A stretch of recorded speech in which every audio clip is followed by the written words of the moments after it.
Hey everyone, I'm here today to take a look at the SCOOB Blue Falcon and Dynomutt action figure set. Because I've always been a big fan of Scooby-Doo, like collecting the figures. I don't know if I'm the only adult Scooby-Doo figure collector out there. I've noticed there are a lot more adult fans of Scooby-Doo making videos on YouTube, but I never see them making videos about the toys. It always seems to be videos made that are obviously aimed at kids. But there must be some other adult Scooby-Doo collectors out there, surely. But anyway, I picked up this because even though I didn't really like the movie, I don't like the designs, I don't like the voice cast, I don't like the story, I did like that Blue Falcon and Dynomutt got an action figure, if nothing else, because I don't think we've ever really had an action figure of these two before in this scale.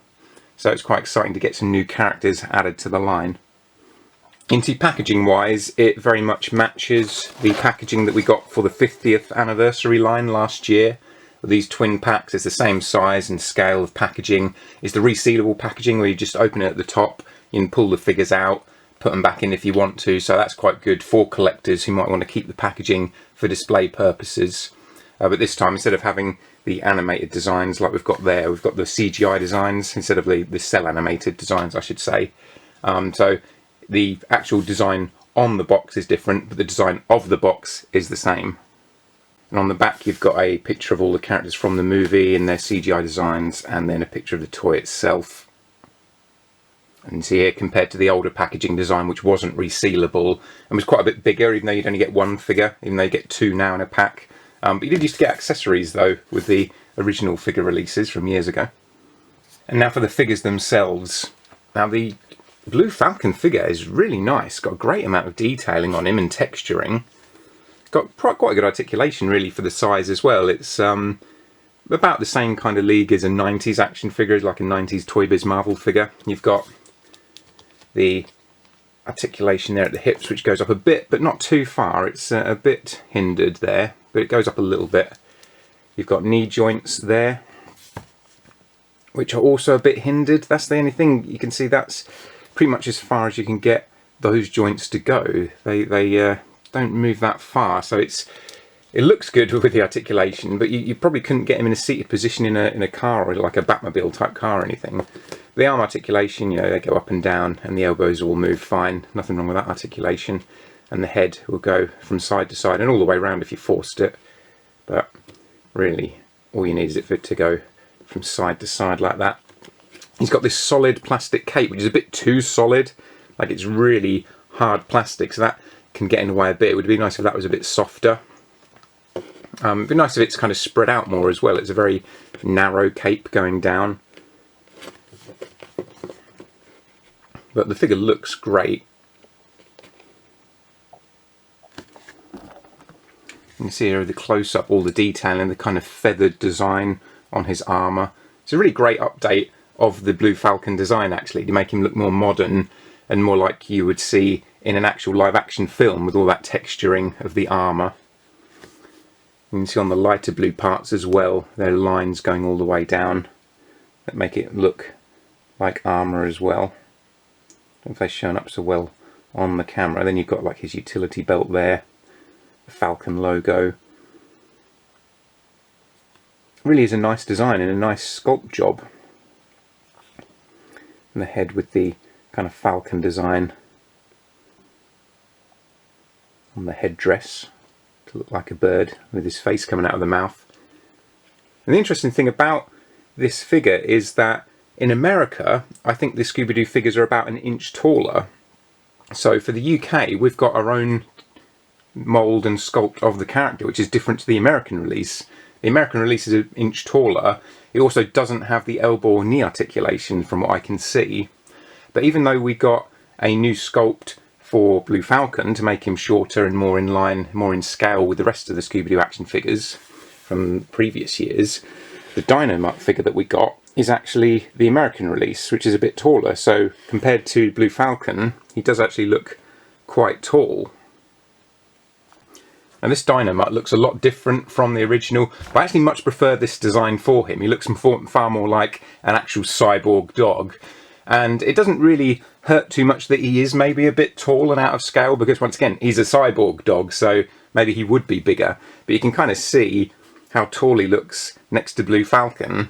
and especially when I compare him with Scooby-Doo in a minute. But this guy's got less articulation, like the American Scooby-Doo figures. It is like just articulation at the front and back legs going forward and backwards. There's no kind of knee articulation or anything. You see they go forward and backwards. So it can be a bit hard to get any poses where he'll balance other than just having the legs down. But the tail also swivels around if you wanted that to for some reason. But it is a really good sculpt on this guy as well. They're just nice designs. Even though I don't like the designs of the actual Scooby-Doo gang in the film, I do like the designs of Blue Falcon and Dynomutt. I think they're really great updates.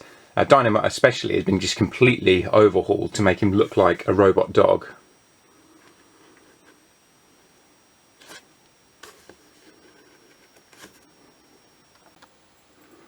You see you've got like all the metal plating and things going down.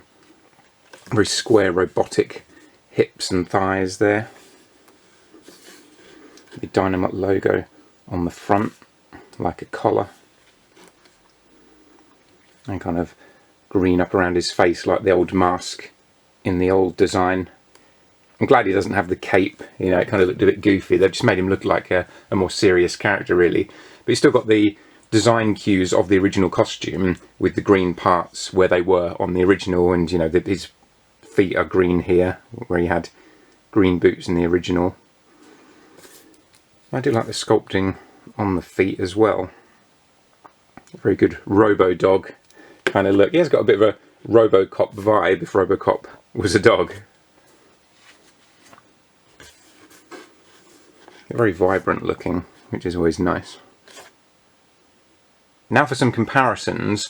First I want to compare him with the Brave and the Bold Batman figure, because Batman's been a part of Scooby-Doo almost from the beginning. I mean, from the second ever Scooby-Doo series, the new Scooby-Doo movies, Batman has teamed up with the Scooby Gang, and in recent years it was the Brave and the Bold design. So if you want a Batman that gels with your Scooby-Doo collection, this Brave and the Bold figure is probably the best one to get. It's kind of a shame that he's got all these holes all over his body. That was, I don't know, some kind of action feature with that toy line.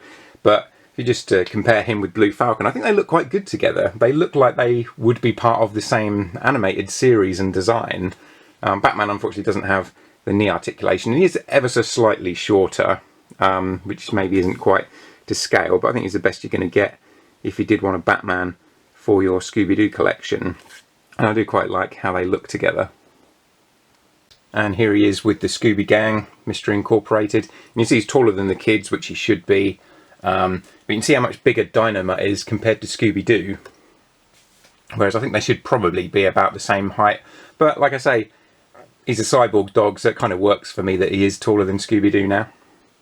Just a closer look at those two together. I'd love to get more of the dog characters. I'd like to get like Scooby-Dum and even Scrappy-Doo. Maybe Scrappy-Doo could come with Scooby-Dum if they were to release a 2-pack of those. And here they are with some of the monsters in the line. And you can see he's a little bit taller than some of the monsters. But, I mean, a lot of these Scooby-Doo monsters would actually make quite good superhero villains anyway. I mean, this guy here isn't too far different from the Scarecrow from Batman. So I could see him being a villain for Blue Falcon. And here they are with the Toonie Terrors, which are basically Scooby-Doo action figures of serial killers from horror movies. And I think this is the height that the Blue Falcon figure is in America, that inch taller, so he would probably gel better with the Toonie Terrors actually, and he's got the same level of articulation as the Toonie Terrors that don't have elbow or knee joints.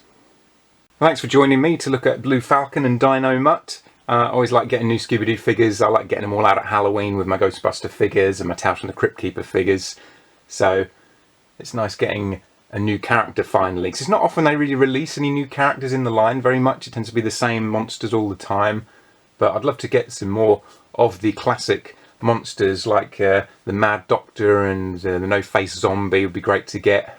The robot from Funtime in Funland, or whatever that episode was called. So thanks for watching everyone, and I'll catch you in the next video.